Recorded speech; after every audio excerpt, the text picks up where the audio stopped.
হাট্টিমা team team তারা মাঠে পারে ডিম, তাদের খাড়া দুটি শিং, তারা হাট্টিমা টিম টিম। এই এগুলো নি পড়া। ম্যাডাম স্কুলেতে এগুলাই পড়ায়।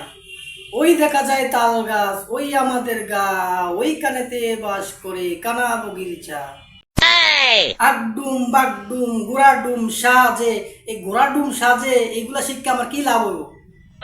আমরাও তো ছোটবেলায় এগুলাই পড়ছি। এখানেই তো সমস্যা ম্যাডাম। এই আগডুম বাগডুম ঘোড়াডুম সাজে, এই ঘোড়াডুম সাজে আমার কি লাভ? এগুলা শিক্ষা আমাদের লাভ কি? ম্যাডাম আমরা একটা বই দিয়েছিলাম না, একের ভিতরে সব। হ্যাঁ, এখন তো দেখি আমি টাকার ভিতরেই সব। কিভাবে? এই যে মনে করেন লেখাপড়া করতেছে মানুষ কষ্ট করিয়া, টাকা দিয়া, টাকা লাগে না শিক্ষিত হইতে? শিক্ষিত হওয়ার পর কি করে? আবার মানুষের চাকরি করে। তাই বলে কি মানুষ লেখাপড়া করবে না?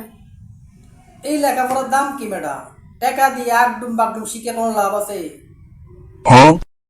আমার বাপে গত বছর আমারে 5-6 হাজার টাকা দিয়া ভর্তি করেছে স্কুলে। আমি ভালো পরীক্ষায় পাশও করছিলাম, কিন্তু পাস করার পর লাভ হইল কি? আমারে স্কুলের হেডমাস্টারে কয় আবার ভর্তি হইতে দিব। কেন? আমি না একবার ভর্তি হয়েছি স্কুলে, তাইলে আমি পাস করছি, পাস করার পর আবার টাকা লাগবো কেন? এই যে আপনারা লেখাপড়ার নামে আগডুম বাগডুম ঘোড়াডুম সাজে কইয়া টাকা পয়সা নিয়ে যান, এই শিক্ষিত হইয়া লাভ কি? আগের দিনের মানুষেরা এত লেখাপড়া জানতো না, তাদের মনটা কত সাদা সিধা ছিল।